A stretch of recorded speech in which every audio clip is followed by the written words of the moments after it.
ಇನ್ನು ರಾಷ್ಟ್ರ ರಾಜಕಾರಣದ ಚಿತ್ತ ದೆಹಲಿಯತ್ತ ನೆಟ್ಟಿದೆ. ಮೇ 25ನೇ ತಾರೀಕಿನಂದು ನಡೆಯುವಂತ ಚುನಾವಣೆಯ ಬಹಿರಂಗ ಪ್ರಚಾರಕ್ಕೆ ತೆರೆ ಬಿದ್ದಿದೆ. ಈ ಬೆನ್ನಲ್ಲೇ ಸ್ವಾತಿ ಮಲಿವಾಲ್ ಹಲ್ಲೆ ಪ್ರಕರಣಕ್ಕೆ ಸಂಬಂಧಪಟ್ಟ ಹಾಗೆ ಈ ವಿಚಾರ ಬಹಳ ಮುನ್ನೆಲೆಗೆ ಬರ್ತಾ ಇದೆ.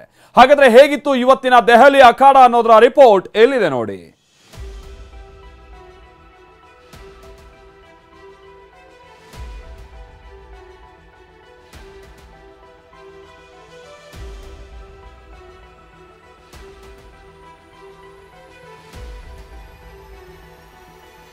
ದೆಹಲಿ ರಾಷ್ಟ್ರ ರಾಜಕಾರಣದ ಹೆಡ್ ಕ್ವಾರ್ಟರ್ಸ್. ಇಂತಹ ದೆಹಲಿ ವಶಕ್ಕೆ ಎಲ್ಲ ರಾಜಕೀಯ ಪಕ್ಷಗಳು ಹವಣಿಸ್ತಾ ಇರುತ್ತವೆ. ಕಸರತ್ತುಗಳ ನಡುವೆ ಆಮ್ ಆದ್ಮಿ ಪಕ್ಷ ದೆಹಲಿ ಸರ್ಕಾರದ ಚುಕ್ಕಾಣಿ ಹಿಡಿದಿದೆ. ಲೋಕಸಭಾ ಚುನಾವಣೆಯಲ್ಲಿ ಬಿಜೆಪಿ ಮೇಲುಗೈ ಸಾಧಿಸಿದೆ. ಈಗ ಬದಲಾದ ಸನ್ನಿವೇಶದಲ್ಲಿ ದೆಹಲಿ ಕಬ್ಜಾ ಮಾಡೋದಕ್ಕೆ ಇಂಡಿಯಾ ಮೈತ್ರಿಕೂಟ ಮತ್ತು ಬಿಜೆಪಿ ಇನ್ನಿಲ್ಲದ ಸರ್ಕಸ್ ಮಾಡ್ತಾ ಇವೆ. ಇದೇ ಹೊತ್ತಲ್ಲೇ ದೆಹಲಿ ಸಿಎಂ ಅರವಿಂದ್ ಕೇಜ್ರಿವಾಲ್ ಆಪ್ ಸಹಾಯಕ ಬಿಭವ್ ವಿರುದ್ಧ ಹಲ್ಲೆ ಪ್ರಕರಣ ಮುನ್ನೆಲೆಗೆ ಬಂದಿದೆ.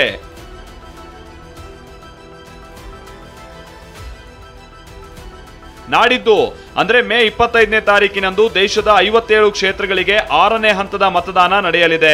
ಈ ಕ್ಷೇತ್ರಗಳ ಪೈಕಿ ದೆಹಲಿಯ 7 ಸೀಟ್ಗಳು ಕೂಡ ಸೇರಿದೆ.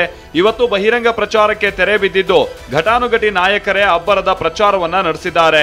ಸ್ಮೃತಿ ಇರಾನಿ, ರಾಜನಾಥ್ ಸಿಂಗ್, ದೇವೇಂದ್ರ ಫಡ್ನವೀಸ್, ರಾಹುಲ್ ಗಾಂಧಿ ಸೇರಿದಂತೆ ಅನೇಕ ಪ್ರಮುಖರು ಕೊನೆ ಹಂತದ ಕಸರತ್ತನ್ನ ನಡೆಸಿದ್ದಾರೆ. ಸ್ವಾತಿ ಮಲಿವಾಲ್ ಹಲ್ಲೆ ಕೇಸ್ ಮತ್ತೆ ಮುನ್ನೆಲೆಗೆ. ಅರವಿಂದ್ ಕೇಜ್ರಿವಾಲ್ ವಿರುದ್ಧ ಮುಗಿಬಿದ್ದ ಬಿಜೆಪಿ. ಲೋಕಸಭಾ ಚುನಾವಣೆ ಗೆಲ್ಲೋದಕ್ಕೆ ಸ್ವಾತಿ ಮಲಿವಾಲ್ ಹಲ್ಲೆ ಕೇಸ್ ಬಿಜೆಪಿಗೆ ಅಸ್ತ್ರ ಸಿಕ್ಕಂತಾಗಿದೆ. ದೆಹಲಿಯಲ್ಲಿ ಇವತ್ತು ಬೀಡು ಬಿಟ್ಟಿದ್ದ ಸ್ಮೃತಿ ಇರಾನಿ ಹಾಗೆ ರಾಜನಾಥ್ ಸಿಂಗ್ ಅರವಿಂದ್ ಕೇಜ್ರಿವಾಲ್ ವಿರುದ್ಧ ಮುಗಿಬಿದ್ದಿದ್ದಾರೆ. ಅರವಿಂದ್ ಕೇಜ್ರಿವಾಲ್ ಒಬ್ಬ ಹಲ್ಲೆಕೋರನ ಜೊತೆಗೆ ಪ್ರಚಾರಕ್ಕೆ ಹೋಗ್ತಾರೆ. ಇಂಥವರಿಂದ ನ್ಯಾಯ ನಿರೀಕ್ಷೆ ಮಾಡ್ತೀರಾ? ಹಲ್ಲೆ ನಡೆದಾಗ ಕೇಜ್ರಿವಾಲ್ ಏನ್ ಮಾಡ್ತಾ ಇದ್ರು ಅನ್ನೋ ಪ್ರಶ್ನೆ ಮುಂದಿಟ್ಟಿದ್ದಾರೆ. While a lady was being assaulted in his house, who was present? What was done by Mr. Kejriwal?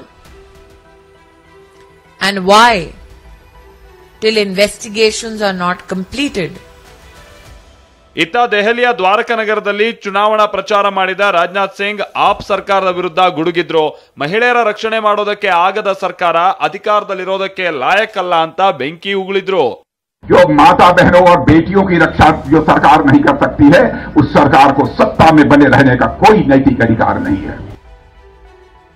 Kejriwal ಪೋಷಕರ ವಿಚಾರಣೆಗೆ ಪೊಲೀಸರ ತೀರ್ಮಾನ. ಕಾಯ್ದು ಕುಳಿತ ವಿಡಿಯೋ ಬಿಟ್ಟ ದೆಹಲಿ ಮುಖ್ಯಮಂತ್ರಿ. ಸ್ವಾತಿ ಮಲಿವಾಲ್ ಹಲ್ಲೆ ಕೇಸ್ ಸಂಬಂಧ ಕೇಜ್ರಿವಾಲ್ ಪೋಷಕರ ವಿಚಾರಣೆಗೆ ಪೊಲೀಸರು ತೀರ್ಮಾನಿಸಿದ್ದರು. ಆದರೆ ಕಾರಣಾಂತರಗಳಿಂದ ಪೊಲೀಸರು ಇವತ್ತು ಅವರ ಹೇಳಿಕೆ ದಾಖಲಿಸಲಿಲ್ಲ. ಇದಕ್ಕೂ ಮೊದಲು ಟ್ವೀಟ್ ಮಾಡಿದ್ದ ಕೇಜ್ರಿವಾಲ್ ವಯಸ್ಸಾದ ಪೋಷಕರೊಂದಿಗೆ ಪೊಲೀಸರಿಗೆ ಕಾಯ್ತಾ ಇರುವಂತ ವಿಡಿಯೋವನ್ನ ಬಿಟ್ಟಿದ್ದರು. ನಿನ್ನೆ ಪೊಲೀಸರು ಕರೆ ಮಾಡಿ ನನ್ನ ಪೋಷಕರ ವಿಚಾರಣೆಗೆ ಸಮಯ ಕೇಳಿದ್ದರು ಅಂತ ಬರೆದುಕೊಂಡಿದ್ದಾರೆ.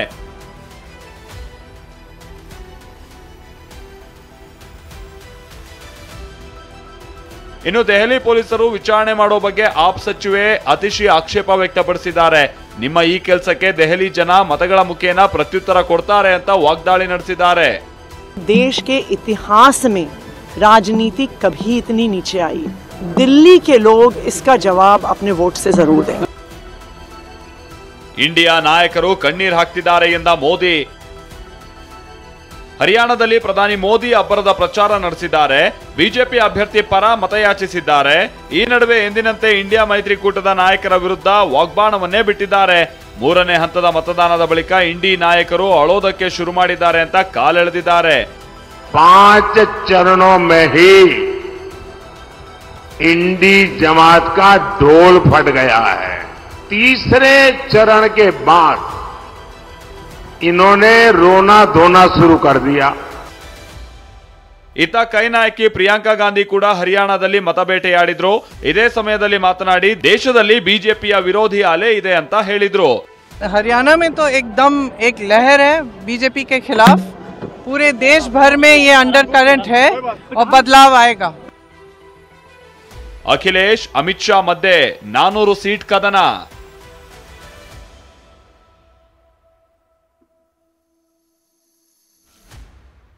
ಉತ್ತರ ಪ್ರದೇಶದಲ್ಲಿ ಕೇಂದ್ರ ಗೃಹ ಸಚಿವ ಅಮಿತ್ ಶಾ ಪ್ರಚಾರ ನಡೆಸಿದ್ದಾರೆ.